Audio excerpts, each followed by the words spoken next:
G'day everyone. Welcome back to Got the 4 Points. We're your local footy show. We've got Pete with me, Rob here, and we are super excited this week to be bringing you a second episode in our series of interviews of local footy personalities and someone that we know very well and respect very much, Dale Bauer, current coach of the Uni Blacks in the VAFA.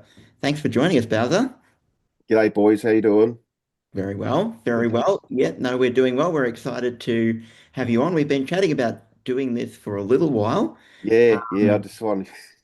I'm I'm hard to pin down sometimes. I get that busy with footy during the week. It's like, yeah, no, it's I get that. I'm pretty hard to pin down too. I spent the last week down in Tasmania, which was a lot of fun for oh, work. nice, What about nice. you, Pete? How's your week been?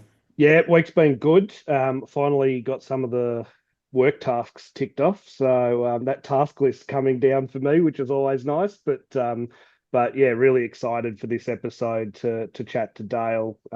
Extensive local footy experience and knowledge and understanding, Rob, both as a player and a coach, and that's both across country footy, metro footy, but also some VFL and AFL stuff as well. And I'm excited to do a second one of these off the back of our first one because I just found it really insightful hearing from other people that live and breathe footy like you and I do. Definitely. Yeah. So before we get into that, we want to remind you all about our Spotify, which is up and running. So you can find us at Got the 4 Points on Spotify and also on YouTube, as we like to say. If you prefer to see our ugly mugs, you can watch it there.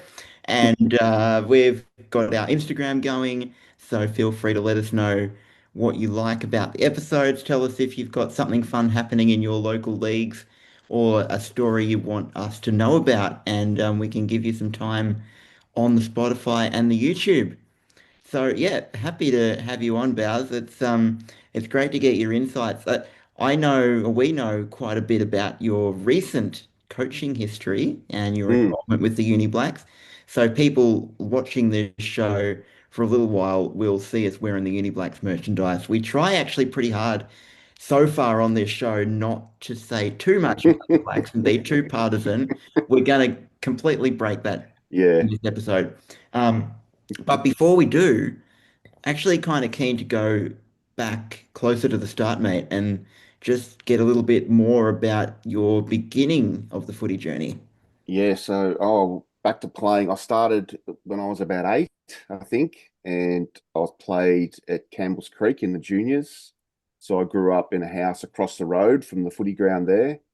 Um, so I started playing there, and back then it was the minis and the juniors. So I think the minis were sort of there's no real age groups. It was sort of like seniors and reserves. So like you'd be 8 years old, you'd be playing against 12, 13 year olds, just the guys that couldn't get a game in the juniors. So did that for a few years and played juniors, and then started playing Campbell's Creek, the senior club at the same time, I was playing under 15s. So I played in their thirds, which were the under 16s.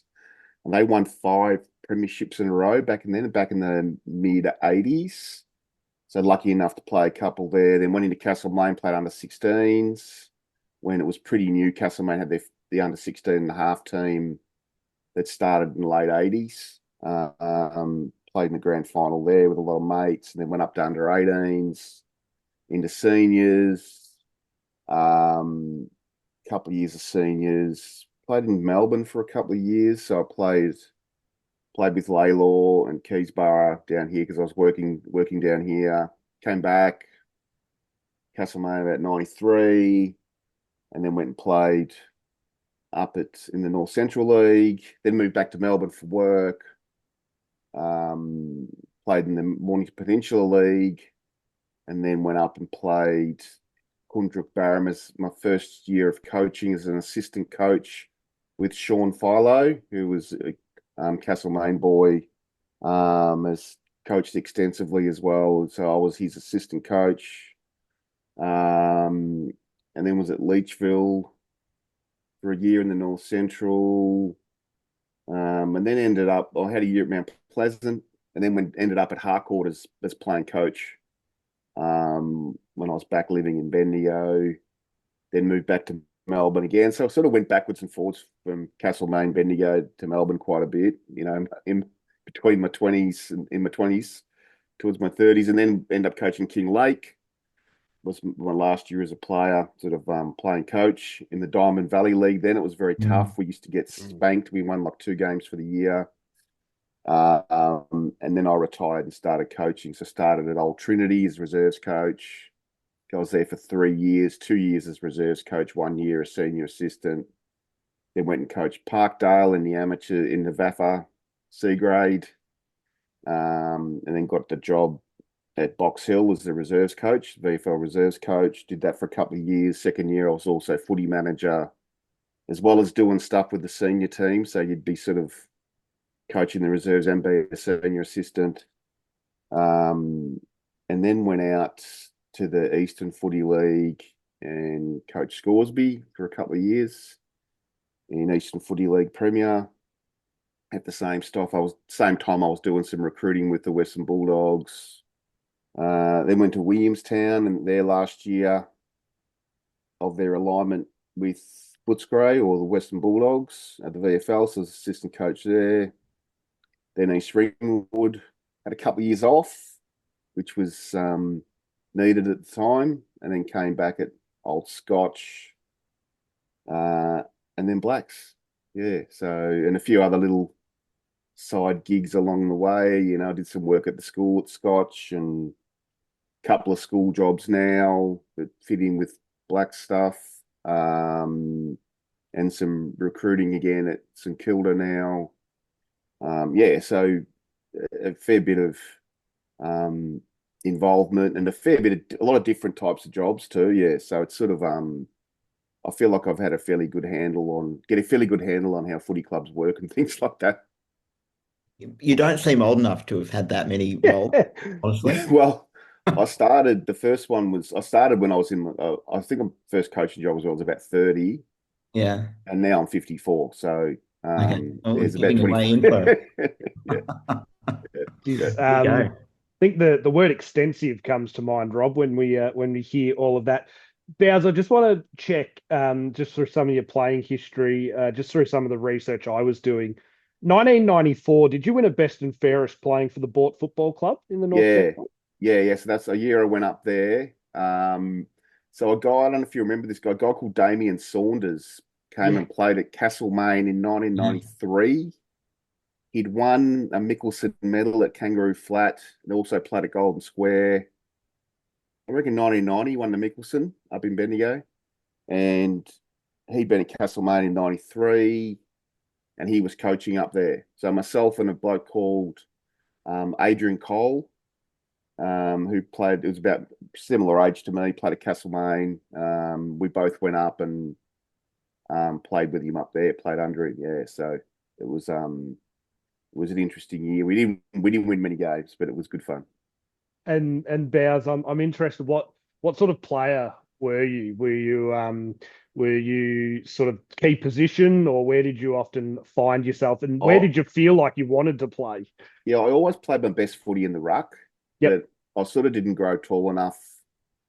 So I'm about 189, 190 tops. And when I all through my juniors, I played ruck when I first played senior footy and then continued to play ruck, but I was really a bit short for it. So I sort of really relied on being able to jump and do stuff around the ground was probably my strength. Play a bit of key forward as well. But when you're coming up against guys who are like 200 centimeters, it gets a bit hard when you're 188, 189. So that was where I played my best footy. But I sort of learned how to sit a kick behind the play and intercept a bit and those sorts of things. And but yeah, I enjoyed the ruck because you didn't really have to pick anyone up. You just run around and try and get a kick. I do like That's that. good. And I'm sometimes hearing that call. the other ruckmans try to do the same thing. So he's not picking you up, you're not picking him up. So I enjoyed that. I imagine playing in the ruck then is very different to now in many ways. Like there was no separation at the bounces or I the think there was the throw-in. line across. Yeah, there was. I'm not that old.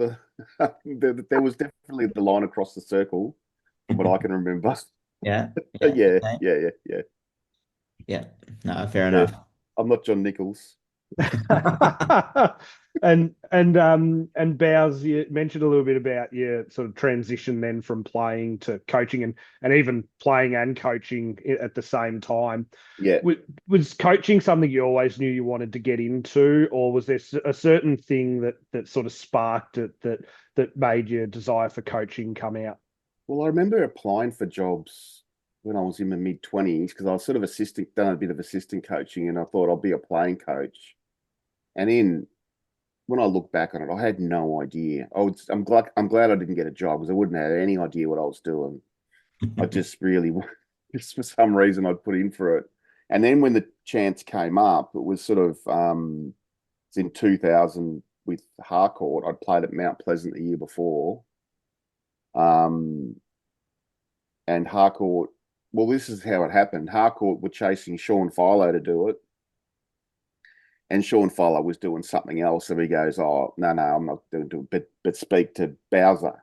So they put Harcourt onto me, and at the time Harcourt weren't going well. So in 1999, they were getting beaten by, I think they got beat by 60 goals in one game. A TV show came up, that Live and Kicking TV show, which was like the Channel 7 competitor of the Footy show at the time, came up and did a little story about it and sort of really took the mickey out of the club, and like had the full back and the full forward sitting at a table drinking cups of tea because the ball never went down there, things like that. Like, it was really set up. It made the club look really bad. And when Mm. they came and said, "Do you want to coach?" I said, "Well, it's going to be hard to get players when the club viewed like that now." So I sort of was a bit resistant in doing it. And that at the time I had work that was sort of didn't really fit in with coaching footy at the time. So I sort of resisted the offer a little bit. And then I thought, oh, I might as well give it a go. You got nothing to lose, you know. And it was the best thing I did. Yeah, I really enjoyed it. So Mm. yeah, it was a good year. It was enjoyable. So Harcourt were always very strong when we were growing up in the Castlemaine area. So are you able to take credit for turning the club around? Is that what I'm hearing? Well, we did turn it around a bit. We went from bottom of, I think we finished third or fourth that year. We got beaten in I think a first semi or a preliminary that year. And the following year, so my mate Nick Churchill and Sean Smith took over because had one of my many trips from Bendigo to Melbourne. I was in Bendigo and moved to Melbourne in 2001, and they took over. So I said to uh, Nick, who's my best mate, said, I'll stay. I'll travel back and play, um, which I did, and we played in the grand final the following year, Yeah. and then from there it was sort of it was onwards and upwards, and Mm. but we were lucky enough to get some good players. The year that I was there, we recruited about 6 or 8 pretty good players, some boys from the Western Region League and a few other Castlemaine boys and Yep. a couple from Bendigo. We were lucky enough to get a few together. Yeah. Which credit goes to the people running the club. Really, they Mm. worked really hard to get players in.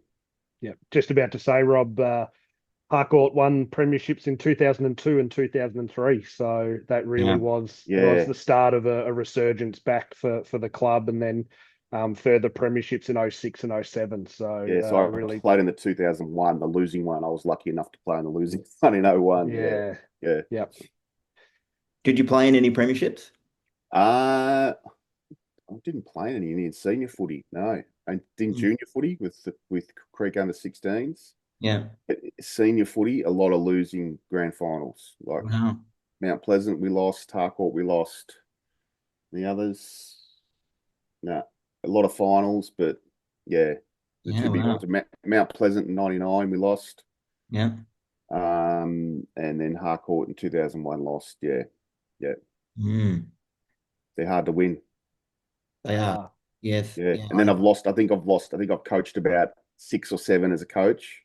Yeah. I think I've lost all but one. So There you go. Oh, I'm sure we can turn that around at the not a Blacks. great yeah, Turn record in that the exactly. grand around finals. pretty soon, I'm sure. You can get into them, but just can't win them. Yeah. Yeah. Uh, Yeah. Mate, how did you find the COVID years? Oh, really tough. Jumping forwards a bit, like you've talked a bit about some of your footy history and how you got into coaching, but that was such a difficult time for everybody, of course, but especially in Yeah. the footy sense. Like maybe take us up to that era of being at the Blacks and where the Blacks were at that point and how you found getting through COVID. So I came in, was appointed in October 2019. We had a really good run with recruiting that year. Like we recruited players we probably recruited about 10 really good players, retained pretty well. And top end sort of talent we recruited. And we were sort of felt like we probably would have won it pretty comfortably that year with the team that we had. And Yeah. then over COVID, it's sort of everything fractured and people moved away for work. And we've always, obviously, you guys, as we know, we've always got a lot of country boys. So a lot of country boys went home, or guys moving to Geelong and living up down near the beach and things like that. A lot of those sort of decisions were being made. So the list sort of didn't stay the same in 2020 as it was in 21. But just that whole, I think we played one practice match. We played down at Barwon Heads on about the middle of March, our first practice game, Yeah. and then I think footy was off by the Monday or Tuesday. Yeah. We had one training session the Monday, and it was all off. Yeah. So just that whole waiting for it to come back, trying to keep everyone positive, thinking about how everyone's doing, so all the players and everyone how they're doing, not being able to get together and have that outlet, trying to manage that, but then trying to manage the expectation of are we coming back? And I think we got back and trained, and we trained in groups of. Originally, we trained in groups of 10, and we had like satellite groups. We had about 5 groups going, Yeah. different parts of Melbourne.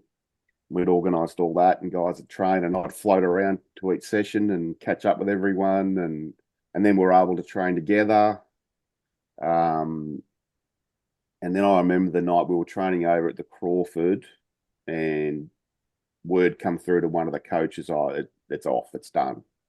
Yeah. And we had to tell the players at the end of the session. Yeah, that was tough because the guys had really worked hard to keep themselves fit and ready to play, and we were always just going to be ready to play. So that one was tough. 21 was probably worse in that it kept coming and going. Yeah. Like one week you'd Yeah. be playing, and the next week, I remember driving into training one night, and they'd called a lockdown on the way.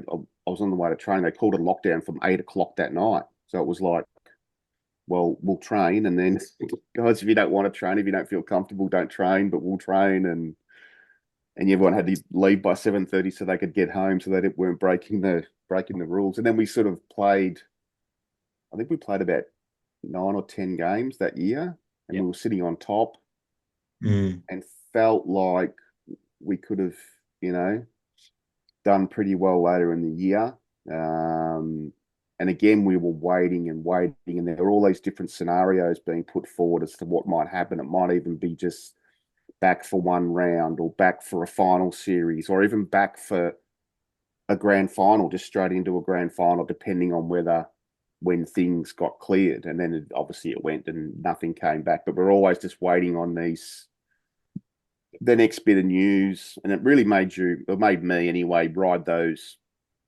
daily COVID numbers every day, every time to go up or down, or there was a zero, you'd be like, yes, it's on the right track. And yeah, I'm sure a lot of people felt the same, players and other coaches. And I think it took a toll on a lot of people, obviously in footy and out of footy everywhere. But I think it took a toll on a lot of coaches. I think there's a few people not coaching anymore off the back of it.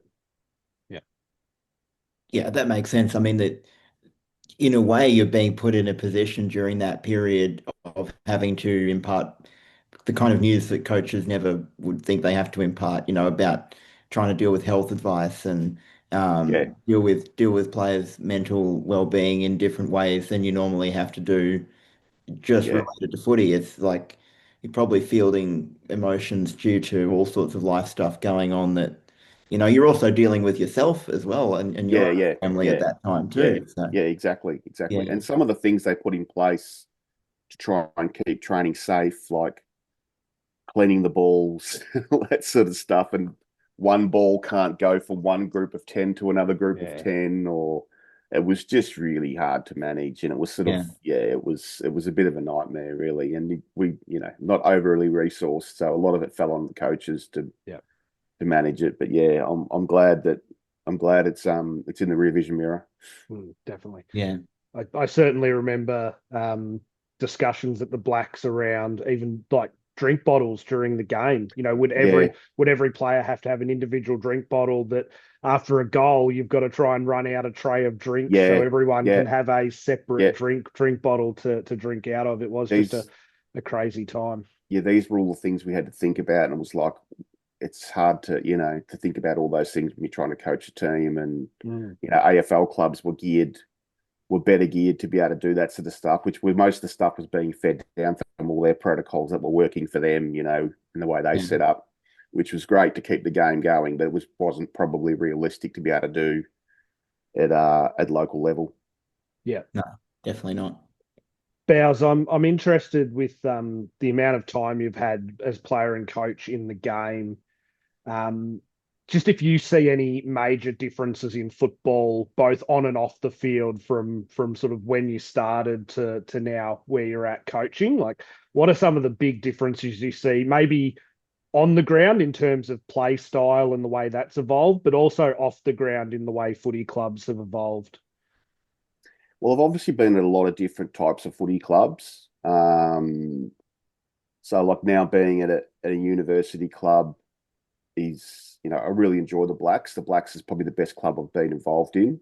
Before that, Old Scotch, I was at Old Trinity, I was at East Burwood and Scoresby in the Eastern League. And then you go back to the country and Castlemaine growing up, and the country clubs I played at, they're all so different. But the game's changed, like particularly at our level. There's a lot of stuff coming down where a lot of the players have got VFL experience or some AFL experience. The coaches are all pretty clued up into how to play the game, but more importantly, the players have got the capability to be able to play a certain type of game style. So it's really developed in how you defend and how you pressure and how you move the ball. There's a bit more to it than back when I first started playing and coaching, where you just get it and you make it up a bit. Now there's a bit more thought to it, and the players that we coach in this competition have got pretty good footy IQs. So they're able to add a lot to it as well. And the clubs themselves, like you look at the Eastern Footy League, and it's very they get bigger crowds out there, but it's probably fueled by people's desire to drink alcohol a little bit, and some people go there for the alcohol, and the footy's a bit of a sideshow. Um, Country clubs are great. Communities just get around them. But then I haven't been involved in a country club for 25 years. My last one Mm. was Harcourt in 2001. Yeah, but they're all different. They've all got something unique about them in a positive way, I reckon, and they've all got things that are challenges in every club. It's always something that clubs always do some things really well, and then something that's a real challenge for that club or this club, or yeah. So every club has its challenges. But then it's always just the people you work with, and the players you play with, players you coach, coaches you work with, all that sort of stuff that make it. And it's important to have good people around you that you get along with and can work with. Yeah. Yeah. Something I've noticed a lot since we've started doing this podcast is we're looking around at lots of different local leagues, and quite often Pete and I are blown away by how good the footage is from many leagues. So Yeah. there's a lot of leagues. I mean, we talk a lot about the Ovens and Murray as a great example that they're streaming live on YouTube, or basically TV quality, Yeah. better quality than the TV AFL coverage that I was growing up with. Yeah. Yeah. Um, and I can only imagine that that is one of the biggest changes in your time of coaching. So 2001 Harcourt, I don't imagine you were showing much Yeah. action after the No. games, but No. now you've got the opportunity not only to show the game, but you've got the opportunity to have players with their individual highlights broken up. Yeah, yeah. So you pull the game apart, and you pull the opposition game apart, and show what you want to show, and edit it. Yeah, but back then, yeah, no, we didn't. We didn't. When I coached Harcourt in 2000, there was no edits. There was just, and I can remember doing things like I didn't have much idea, and the idea is you get a kick yourself, right? So Yeah. and you try and motivate the boys and all that sort of stuff. And I can remember mates coming out. We played Newstead once, I think, and mates come out, and I got feedback from someone along the line that I dropped the F bomb about 20 times in the quarter time break, and I'm like, oh, geez, that's no good. Stop doing that. And then one night I was watching an AFL game on the Friday night, and one team tackled really well. And I thought, oh, that's probably a good idea for us to do. We might do that tomorrow. We might try focusing on tackling a lot. Like just no idea. Um, Yeah, so you Love sort of that. learned. I love that. There's a lot of, and I think there's a lot of coaches in that situation, particularly when you're playing, because you don't really switch your brain over to really full coaching while you're still playing. I think it's very hard to do that. mm, So Mm. it took me a while. When I was at King Lake, I was at the end of my rope playing wise, injuries and things like that. So I think I only played about half the games. And I found the games where I wasn't playing, where I was just coaching, that I actually coached a lot better because I go around to mm, talk to the young guys and what we expected them to do and pump them up a bit. As when I was playing, I was in my own head, worried about Yeah. how I was going to play. Yeah, so Yeah. I'm sure there's other guys that can do that better, but um, I mm. don't think it's an ideal scenario to have playing coaches. Yeah. How much of the work of coaching do you reckon is done during the week and how much is done on match day? So it's something I love about Craig McRae. I'm a Collingwood fan, very happy with the 1 point win the Savo, but something I love about him is that he talks about when he turns up at the game, he's basically just a conductor. People basically know what they're doing and where to go. And so he seems to have this strategy of doing most of the work during the week and not that much Yeah, on a Saturday. How do you see that playing out? And maybe it's different at local level it than is very AFL. different at local level because I've got them full time all Yeah. week, so they can, obviously they do all their training Mm, and everything, and their reviews of the game and their previews of the opposition and anything they're going to do differently this week with opposition and things they can run through and have it all done. And we sort of try to have a lot done by game day, so we'll like do our review of our game on a Tuesday night, and we'll look at the opposition on a Thursday night and show some edits of what they do and any particular matchups or anything we want to do, anything different that we want to do within our game plan that might slightly tweak because of the way they play. But so you try to get all that done by Thursday, and everyone knows what they're doing. And then it's sort of Saturday. You should just be able to point out the key things that we want to do and do well, mm, um, and just get ready to play. Yeah, you don't want. I always felt you don't want to give them too much information on game day. mm. You keep it pretty simple and really basic messages about what's important. Yeah. Mm. Mm. I want to bring up a memory that none of us probably really want to relive, but it's probably to that point where um, times that you maybe feel a little bit helpless as a coach and there's not a lot you can do, and that probably Prem B grand final against Hailbury where the oval was under nearly 2 foot of water. Yeah. What what was running through your mind coaching then and sort of what can you do to try and turn that around? It was it was like a surreal experience, but negatively surreal experience Mm, because you're sort of like as the game's going, I said, I can't believe this. It's not how you picture a grand final. And I don't think I've seen a game like that in 20 years of those sort of conditions. Mm. Um, So it was really just about trying to get the ball forward, get the ball going our way. And there were no real chains of ball movement. There were no real lucky if there were chains of one team having possession from one contest to the next. It was the ball would hit the deck and it's really mud wrestling. mm, So our focus was just on trying to get the ball forward. Um, and they probably had a few bigger bodies than us. Um, and that year we sort of lost a few of our bigger bodies as the season went on. We lost a couple of decent players for different reasons. And they sort of had a few VFL guys they qualified. So they had a good team, but and they certainly played the conditions a little bit better than us, but they were sort of a bit bigger around the ball and were able to force it forward and those sort of games. Like I think Lou Vesio, we were sort of starting to get a bit of a run on, and Lou Vesio had a shot, looked like it was going through, and then it just sort of skidded and tipped the post. And when it's 2 goals to 2, it's sort of, grand final shouldn't be decided on those sort of games. No. Um, but at the end of the day, yeah, it wasn't a positive experience, but you know, it's all just becomes part of history after a while. I've learned that. I've learned that about footy, particularly grand finals and things like that. You get yourself tied up in knots over them in the lead up, but at the end of the day, you do your best, and it all becomes history. You either win or you lose. Yeah. Yeah, and when you look back, it's just another day. Mm. Yeah. Yeah. I'm still not over it just yet, but No, yeah, I'm we'll not. get there.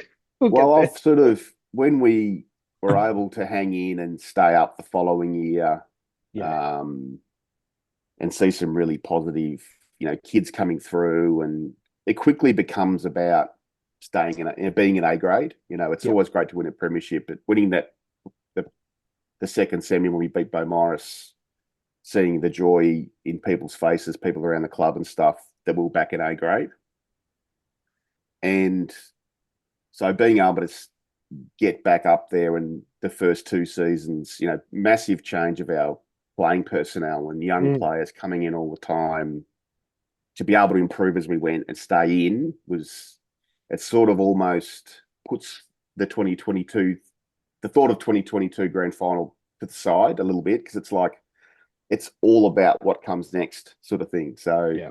Yeah. in that way, I've sort of wiped it a little bit. Mm.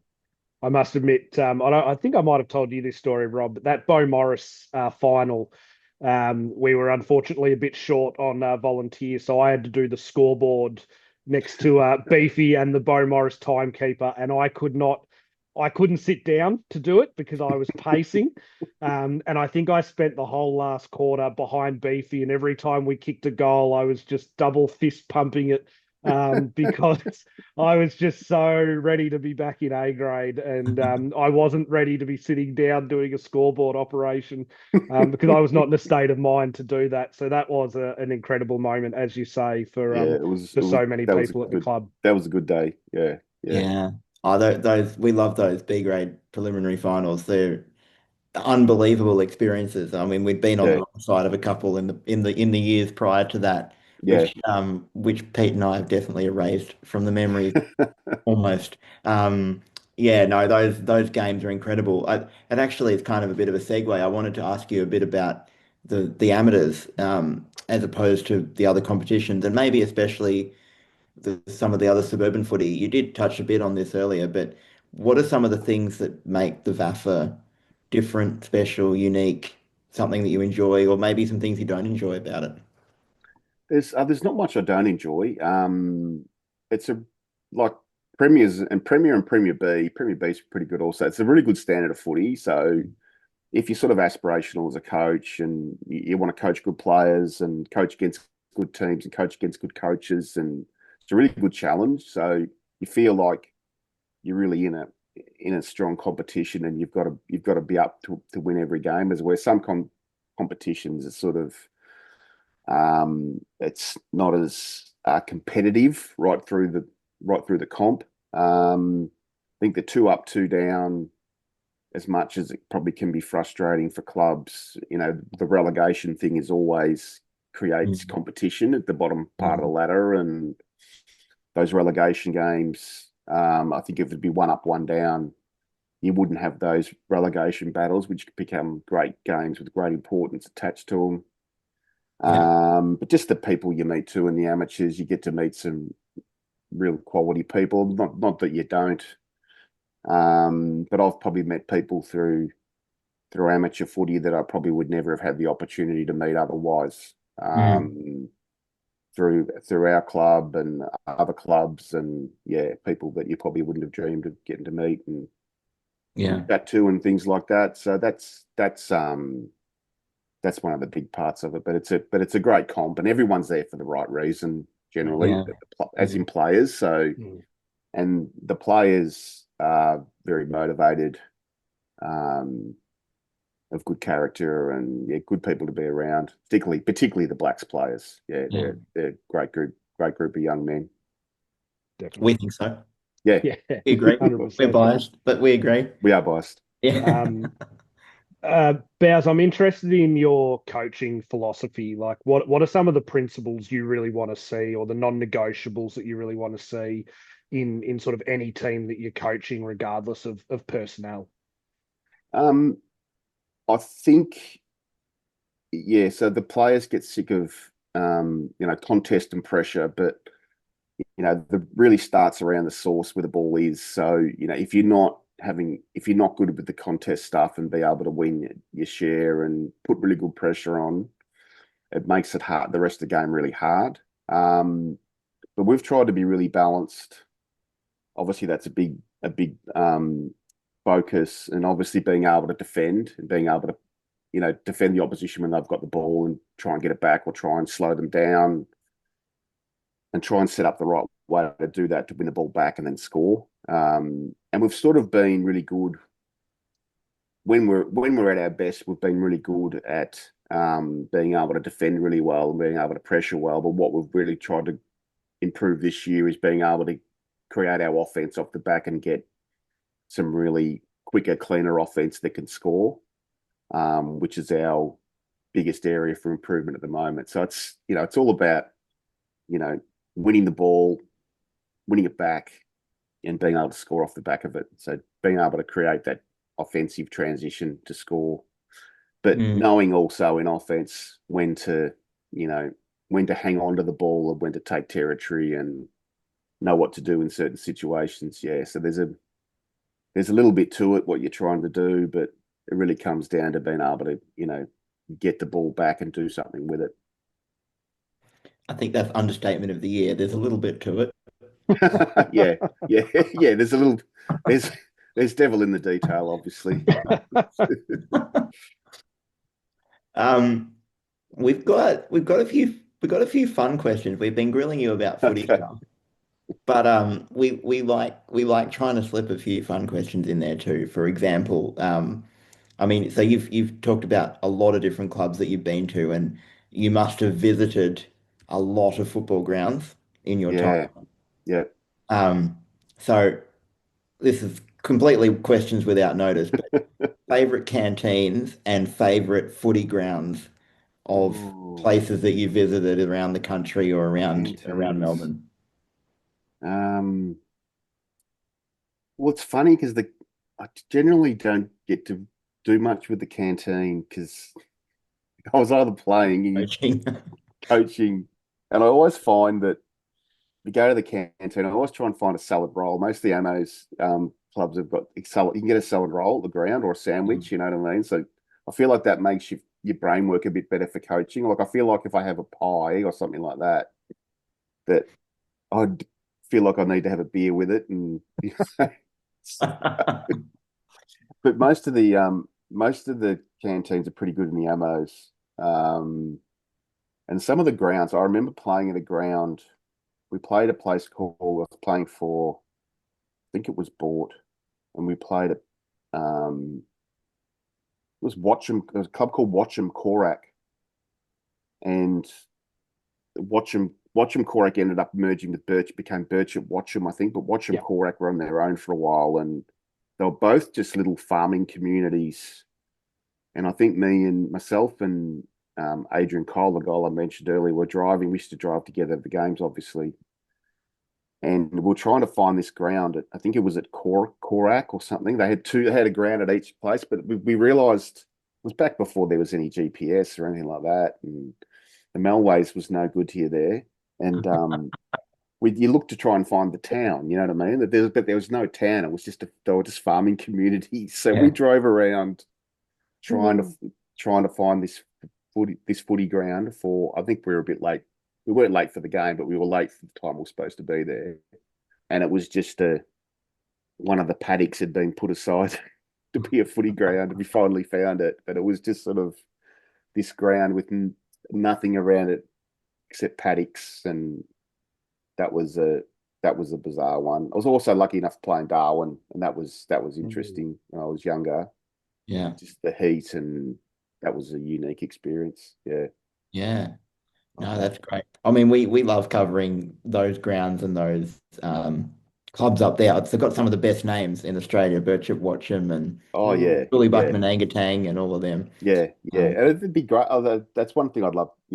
That's one thing I miss is being able to just go and watch footy and yeah, like just watch a local game. Because I'd watch as much footy as I can watch. You know what I mean? Like I love watching it as much as I love being involved in it. But I don't get to do it very often now to just go yeah, and watch a game and enjoy it and have a yeah, beer. And I don't get to do that. I'd love to be able to do it more, but yeah. Yeah. yeah, Yeah, yeah. I'm Pete up. and I went and watched Castlemaine earlier in the year. I think that was yeah, was it one weekend we had off as a Labor Day yeah. weekend or Okay. something. I can't remember, but I went Was. last year on Good Friday last year, oh, that was the 24. same Yeah. one. Yeah, yeah, that's what Oh it was. yeah, It was Good yeah. Friday. That's right. Good. But I went last year. Yep, yep. Yeah, yeah, yeah, Yeah.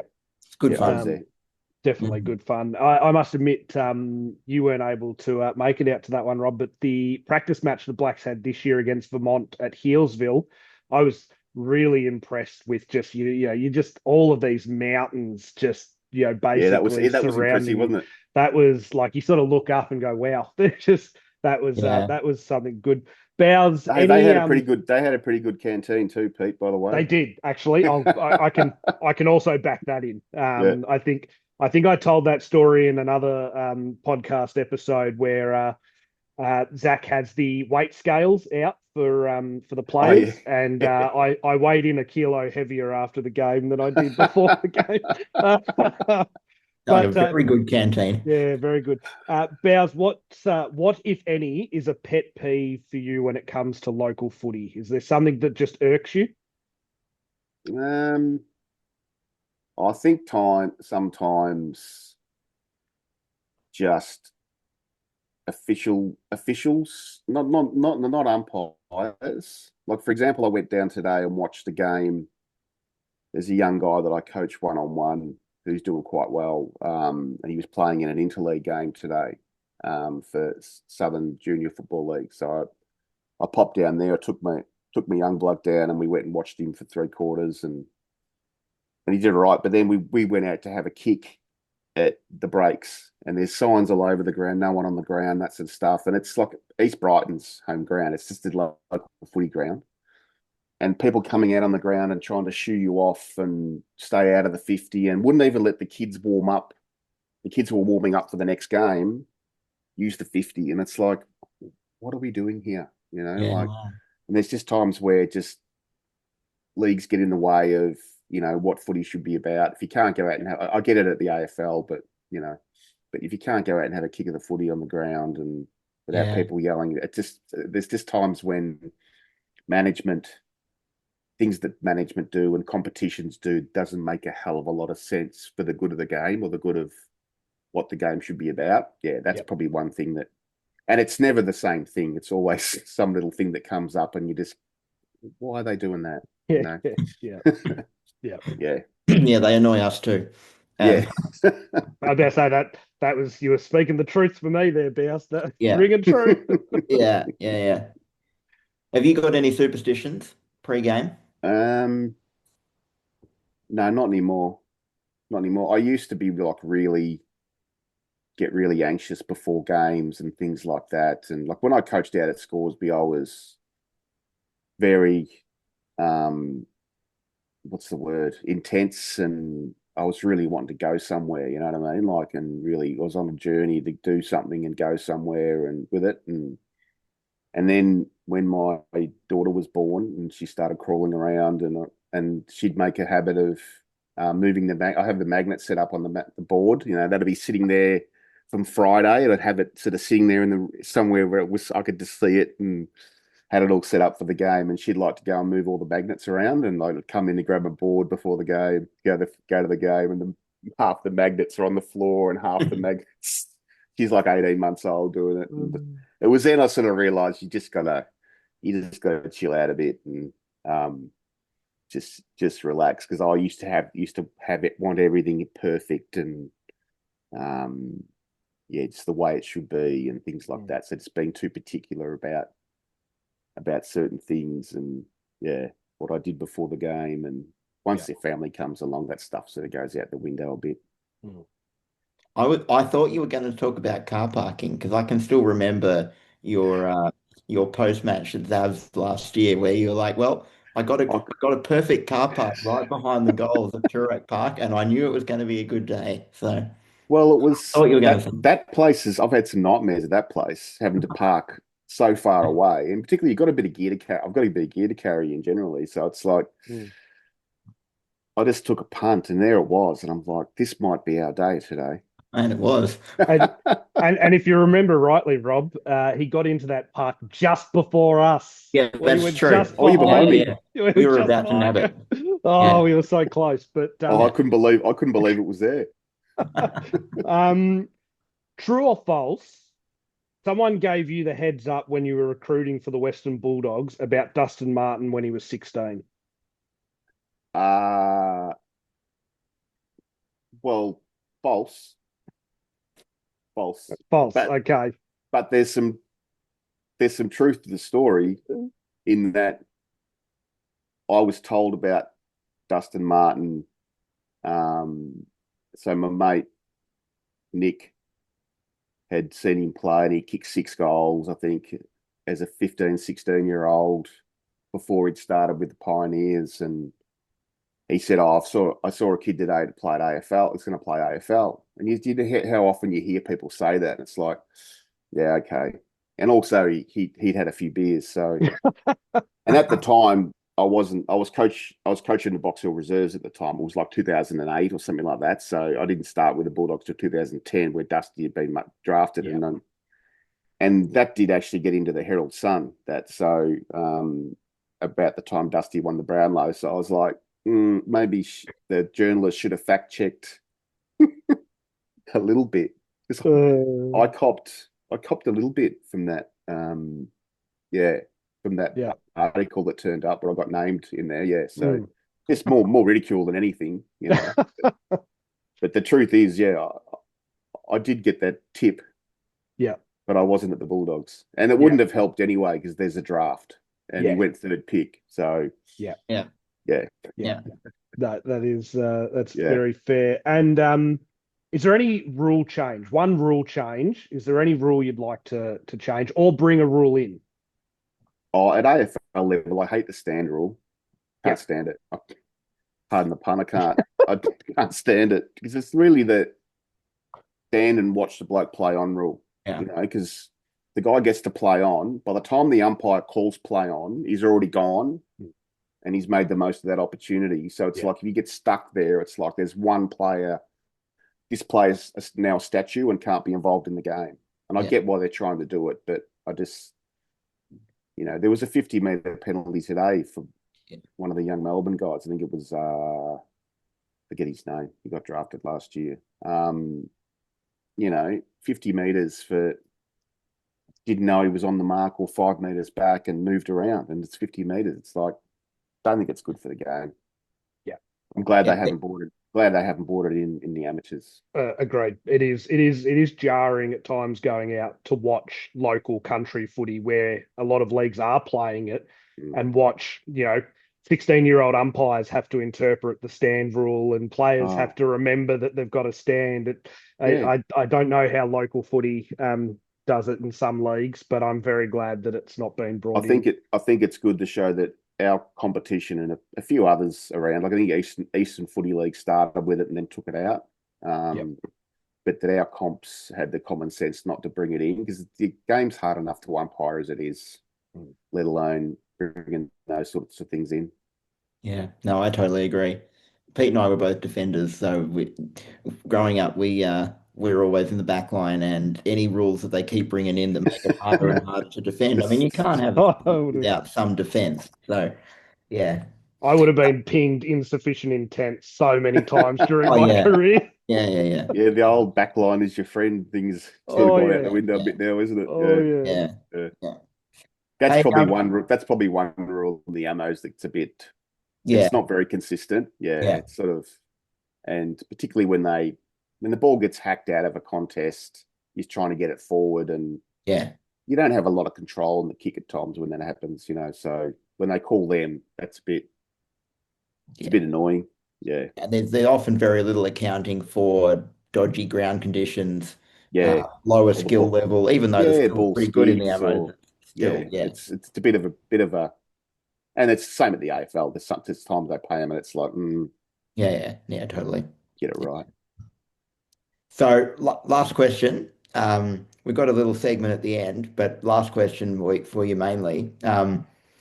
Any particularly favorite moments, favorite moments from your coaching or playing career, and also perhaps favorite players or best players that you've coached against or played with, or yeah, those kind of things.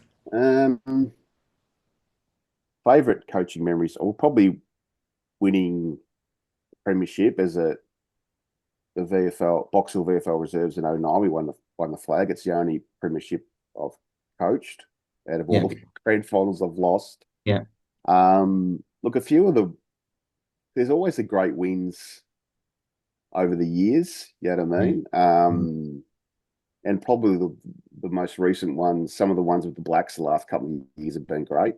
yeah, And probably because they're they're stronger in my memory, and I'm still involved with the guys, and there's still a connection mm, there. But you have some great wins over the years. That they're probably the best things, mm. particularly winning when you're not expected to win, or come back, or things like that. Like when you're 19 points down with 3 minutes to go. Yeah, yeah, Yeah, that's probably right. It's probably right up there. That one from the weekend. Yeah. So, but players, I coached a lot of guys, like particularly at Box Hill and things that went on to play AFL footy, which yeah. was great to see. So some really, Ed Curnow, Sam Gibson, Mm. Cam Pedersen, Lucas Markovic, those sort of guys. Mm. There's a Probably a Uni couple Blacks others. name. Lucas Pardon? Markovic, Yeah, Luke yeah, I knew he Marco ended up. came and helped out at the Blacks. Yeah. Yeah, ripping he's a good bloke. man. Mm. Those guys going on, but also, guys, we had a guy at Box Hill that scores with Joel Cross was a great player who really struggled to get a game at Box Hill in 2009. Came and played with me at Scoresby for a year. Dominated, won the best and fairest in the VFL reserves. Should have won the EFL League best and fairest. Didn't. Went to South Australia and won 5 best and fairest. A couple of Magaries. Mm. Yeah, he was a great player. But I've Mm. coached lots of really talented players over the years, and playing against guys. Yeah, a lot of good players. Hard to remember Mm. because I haven't played for 20 odd years. But the guys I played with, like Stephen Oliver was a really talented player, freak, Yeah. one that should have played a lot of AFL footy and would have Yeah. would have if he'd wanted to. Mm. And Derek Filo's probably the other one, was just you know, as much as I hate to say it, because his head'll explode. He was but he already knows he's pretty good. He already knows he's pretty good, I suppose. But he was a great player. Like, he just do some amazing things. Yeah. Particularly playing when we were young. Like, I started playing with him when I was like 18, 19, and he was sort of 3 or 4 years older, and he was just sort of really starting to come into his prime, and just his strength in a contest, his ability to win the ball inside, find a way out, use his power, Mm. aerial, everything. Yeah, and another one that probably um, could have played higher level footy, um, Mm. if he'd sort of really put his mind to it. Yeah, Yeah. they're the ones that come to mind, really, because watching those guys close up when they were at their best, yeah, they Mm. were very Mm. good. Yeah, I was Yeah. just about to say, Rob, that was probably an era you and I, Stephen Oliver, Yeah. Derek Philo, Dean Henderson, Brett Yeah, Fitzpatrick, yeah, all those like guys. there's which did culminate in a 1992 premiership for Yep. Castlemaine, and probably a good any research. I'll see if I can get it on the it's a little Yeah. Castlemaine Football Netball Club history book.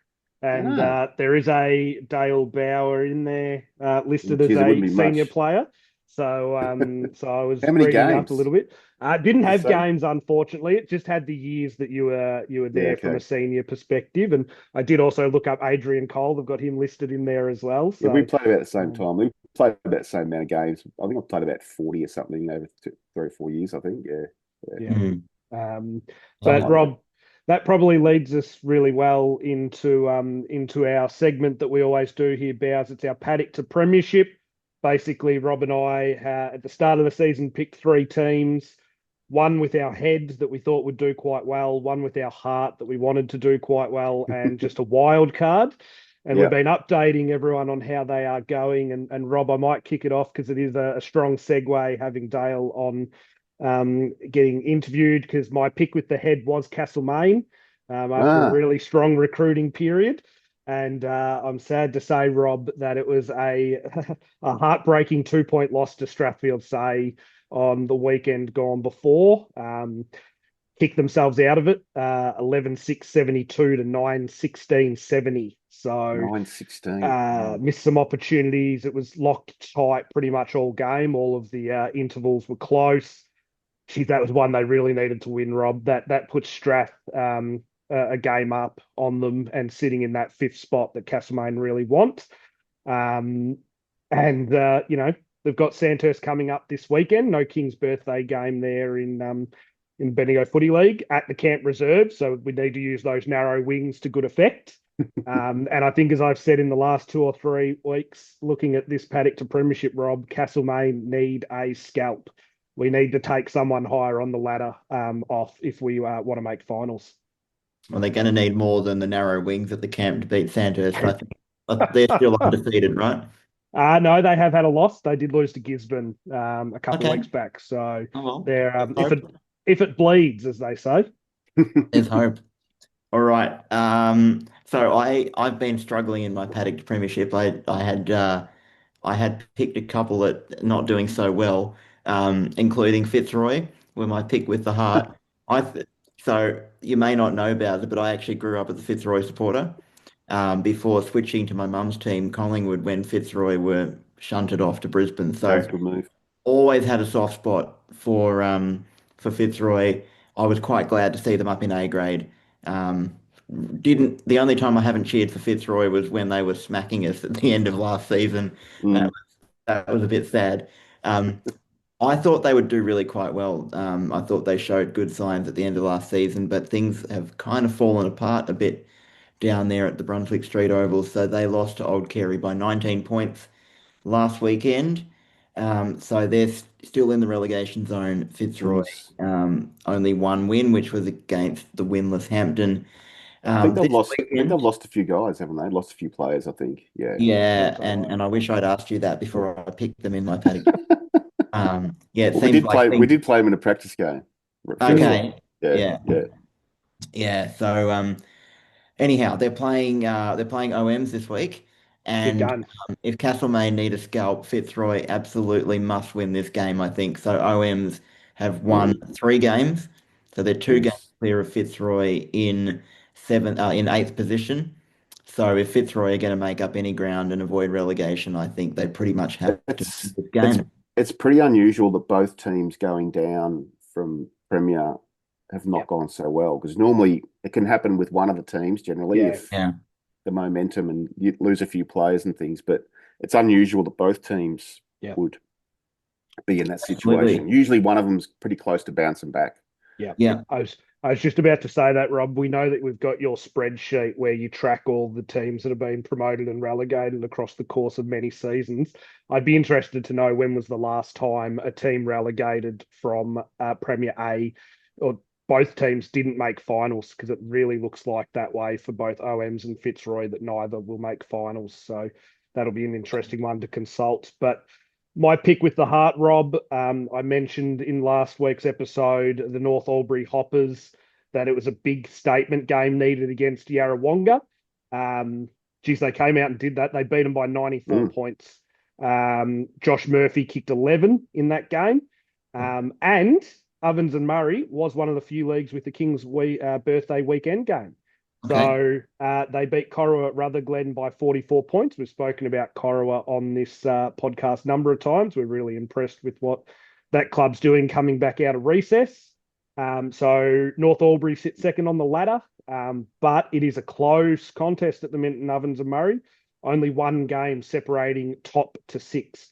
So really, really close. The top three are all on 6 and 2, and then the next three are all on 5 and 3. So really, really close there. They play Myrtleford this weekend, which will be another big one. They're one of those teams in the top six, and they've been knocking a few people off Myrtleford, so it'll be a danger game for the Hoppers. Yeah, nice. We certainly love the Ovens and Murray League. There's a lot of good footy happening up Good there. footy up there, yeah. And Mm, speaking of Philo, we did have a bit of a chat about Brody Philo a few weeks ago playing was his 500th game 500th. Yeah. at Nice. Wangaratta Rovers. He hasn't played all of those games there, but 500 games, yeah, that was pretty extraordinary A following. massive effort. He goes. I think he goes and plays in Darwin every year. He He has for does, He years. Yeah. does. So yeah, he's and that's durable. He is. partly why he's got 500 games, I think, because he's playing an off season as well He's as an on doubling up. season Yeah. every year. Yeah, yeah, yeah. All right, my pick for a good luck, I guess, was Coringal down in the Mornington Peninsula League Div 2. I was a little bit intrigued by them, Bowser, because Nathan Burke is coaching Mm, them. yeah, I heard that. But yeah, that not going so well down there. That 145-point loss to Pearcedale Ooh, last weekend. They're still winless, unfortunately. Their reserves are also winless. Um, so not a great season there at Coringal. Hopefully Berkey can turn something around. yeah. Got some work to Um, do, by the sounds of it. yeah, Yeah. they're playing Rye this weekend, who are sort of down the bottom end of the ladder. So maybe there's a chance for at least a Yeah. close result. Let's hope so. And I'm going to finish off with my wild card pick, picked base just off the name because I like it. Tully Buckman Angatang, and they lost by 51 points to Kahuna. So Kahuna.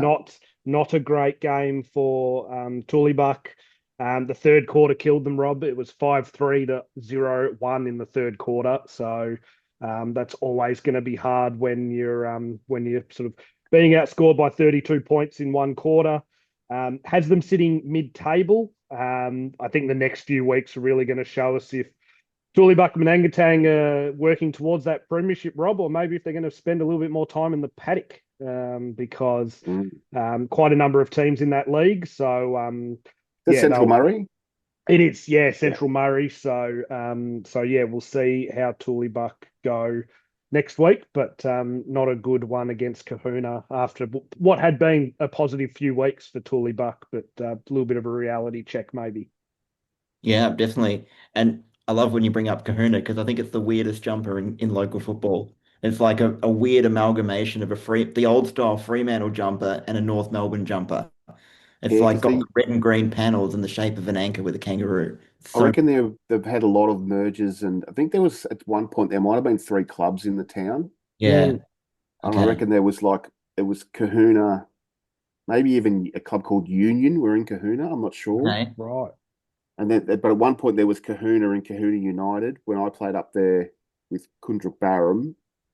But it was in the Northern Echuca League, I reckon, and then it merged. Then all those clubs went to the Central Murray. But there was definitely a couple of Kahuna sides, and then I think they came together eventually. And yeah, I would think they'd be probably reasonably strong now, Mm, Mm. because they were reasonable back in the day. yep. That's going back a long time. So 1990, 1996. So yeah, well, that's probably why they've got such a strange jumper then, if they've tried yeah, to amalgamate a bunch of it's different been things. chopped and changed too many times. Yeah, yeah. All right, my last one is Pyramid Hill, who I was pretty confident we're going to have a good year after a very strong season last year in the North Central League. So they had a big win over Maiden Gully YCW on the weekend. 74-point win there for Pyramid Hill. So they are comfortably in second spot on the ladder with a very healthy percentage over 200%, behind Morong, who are still undefeated in that league. But they're doing very well, Pyramid Hills. So they've got Newbridge this weekend, who are mid-table. Hopefully the Bulldogs can have a good win again. It's looking pretty good for Pyramid Hill this season. So they're all the North Central now, are they? Yeah. Is the Loddon Valley still going around, or is that Oh, I done? might have got that wrong. No, so that you've definitely That got is that Loddon wrong Valley. because that is Loddon Valley. That is Loddon Valley. That's my bad. Yeah, I've got the name wrong. Yep. Yeah, yeah. I know You there's been a go. lot of change up there, but Not No, quite good that pickup. much. Not quite that much have, changed. have you ever been to Rob? Have you ever been to Pyramid Hill? Yes, I have. Yeah. I've climbed Okay. the pyramid. Is there a pyramid there? There is a pyramid hill there. Yeah. I just remember driving through there when we used to go to Boort, Yep, Yeah, and it's a very small little thing. You can it's climb up it. there's a little town. Yeah, it Yeah. is. we'd It is always a go very through it, little and town. it was always dark when we went through it. Way home. Very good. Well, Rob, I think that brings to an end our paddock to premiership, and with that, our episode here for Got the 4 Points. Bowser, I think we do just want to extend a big thank you to you for jumping on and giving us a little bit of insight into your footy journey. Extensive, as we said, albeit still very fresh, really, in terms of experience, but you've done a hell of a lot. And so, yeah, we really thank you for coming on and sharing what you've been involved with as a player and a coach and some of the things that drives you. I think Rob and I often talk about the reason why we are involved in footy and the reason why we started this podcast was we just love local footy and we love talking about it and we love being around it. And I think it's clear to see that that's very true for you as well. But we are very Yeah, appreciative of giving us your time for this interview. And we're also very appreciative of all the efforts you're putting in for the Uni Blacks, a club that's near and dear to our hearts, and hopefully, yeah, we can have a good end to the back half of the season and see what sits for us in 2025. yeah, absolutely. And yeah, thanks for having me on. It's been a lot of fun. Perfect. Final Thanks, final Baz. question, Bowser, without Oh, one notice. more. Okay. Can the Blacks make the four? Well, we're equal on points at the moment. Yeah. Yeah, I think we can. Yeah. No doubt about that. Mm. Just got to be able to execute. Correct answer. Got to be able to execute Yeah, enough for enough games, for enough time and enough games. Yeah, Yeah. yeah, yeah, 100%. absolutely. Fantastic. Thanks for joining us. Great to have you on. Great to have this chat. We've been meaning to do it for a while. So Yeah, thank you very no worries, much. guys. Yeah, Good we'll look work. forward to seeing you down I'll at the see you on game. the weekend. Yeah, Yeah, Sounds sounds good. great. see you with the Thanks, main. Baz. Yeah. Yeah. Well, Rob, that was Dale Bauer, current coach of the University Blacks, and yeah, very good of him to give us his time and some really good insight there. What did he say? 24, 25 odd years Yeah, of sort of coaching experience alone, but on yeah. top of playing experience as well. So, but that's our episode of Got the 4 Points. And as always, as mentioned at the top, we've got our Spotify and our YouTube to watch or listen to these, and of course we've got our Instagram and our email if anyone wants to send in anything that they think we should be covering. And Rob will probably be back in at some point to maybe do a little bit of a mid-season review of some of those leagues that we did pre-season reviews of, and maybe see how much we got right and how much we got wrong. But that's all we've got for today's episode of Got the 4 Points. Thanks for tuning in, and we hope your team gets the 4 points on the weekend.